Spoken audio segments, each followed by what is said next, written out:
Attention, all views and opinions expressed in this video and channel are for educational purposes only.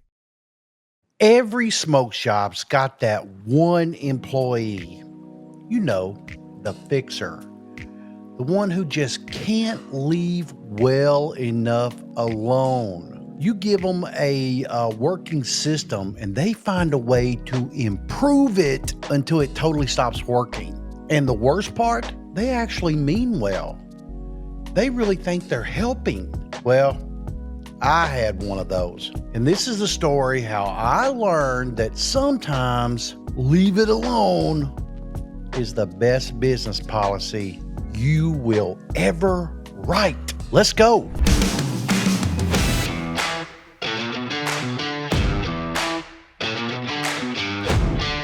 So check it out. It's a normal Monday. The store's clean, the shelves are stocked, the traffic is steady, and I kind of come in and coffee in hand, feeling good about the whole thing. The kind of day where you just know it's going to run smooth. And I say, morning, y'all. And, they tell me, you might want to check the register. Now, that's never a good way to start a morning. So I walk up to the counter and immediately I noticed every single thing looks different. The register's been moved, 3-4 inches to the left. The change drawer's on the wrong side. And the pen I've used forever is missing like it caught a flight out of state. I kind of look at my employee and let's call him, Zach, because I've never had a Zach work for us. And he's standing there like, proud as he can be, smiling like he had just solved world hunger. You know that guy? And he goes, check it out, man. I reorganized the counter. It flows better now. Okay. It flowed fine yesterday, I told him. Yeah. But now I made it more efficient, he says. Now here's the thing. When someone says efficient in retail, it usually means I made everything harder in ways you won't realize until it's way too fucking late. So I tested it. A customer comes in, asks for a pack of cones and some a torch, easy, right? Right. Except now the lighters are behind the register and the cones are on the opposite wall on that shelf. And the torch display somehow is facing the wall.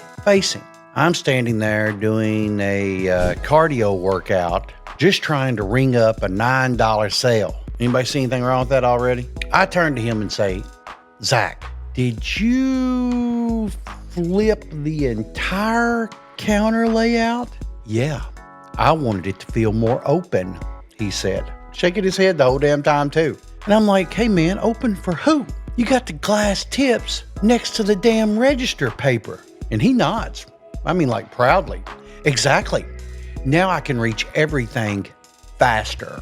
Meanwhile, I can't reach a damn thing. Every muscle in my body is screaming, who approved this shit? So I think, all right, I'll fix it later. But no, Zach's day is just getting fucking started. An hour later, y'all, I hear a loud pop, then a hiss, then the unmistakable sound of panic. I walk back to the storeroom, and there he is, holding an air freshener, the can upside down, spraying it like he's performing a fucking exorcism. I said, hey man, what the fuck are you doing? He goes, deadpan. The storage room smelled weird, so I sprayed it with the torch cleaner. You what? Yeah, it's labeled citrus scent. Zach, that's butane. You just Febrezed the room with a flammable gas. So he looks at me like, just fucking genuinely confused. Oh, that explains why my lips are numb. Now I'm kind of tickled at this, so I'm laughing and terrified at the same time. Customers are out front. I'm trying to stay calm. And this man's basically turned the back room into a potential rocket launch site. So I tell him, I said, hey, listen, man, go restock the incense. Big mistake. 30 minutes later, he's alphabetized the stick display backwards, Z to A. Then he tells the customer, oh yeah, we're reorganizing the shop for feng shui. Man, I'm German-Irish. There ain't no feng shui. I said, hey man, this ain't no fucking spa. This is a shop in Kentucky. The only energy we're balancing is caffeine and chaos. By closing time, I'd spent the whole damn day undoing his efficiency updates. The counter was back in place. All the inventory was corrected, and the smell of butane had finally left the building. I called him over and I said, hey, Zach, come here. Man, listen. I like that you took the initiative. I do. But before you fix another fucking thing, maybe you check with me and see if it's actually broken first. I mean, he nods like he's just discovered gravity. Yeah, Chad. I guess that makes a lot more sense. So the next morning I walk in. I'm scanning the room, dreading going to the counter. But to my surprise, everything's exactly how I left it. Perfect. And then I notice one thing. The open sign's missing. Walk right up to Zach. I said, hey man, where's the open sign? Oh, I flipped it around. It said open, but technically we're closed until 10.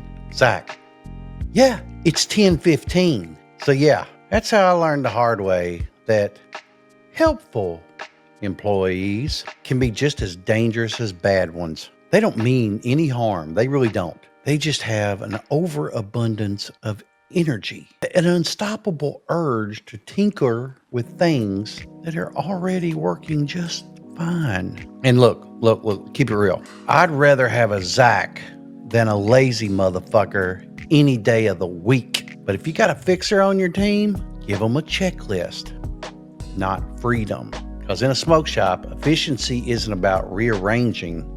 It's about consistency. Hey guys, I'm Chad Wade. This is Chad Wade TV, and I'm reminding you, don't fix what's working. Don't spray butane for freshness. And if your employee ever says, I made it more efficient, go ahead and take a deep breath and double check the open sign. Hey, Chad Wade here. You need business funding? I got you, man. I got you.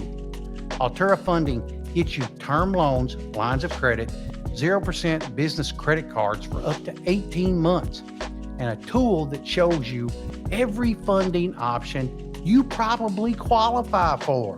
All right? So no fees, no hard pull, 90 seconds to get pre-approved. Hit the link right now.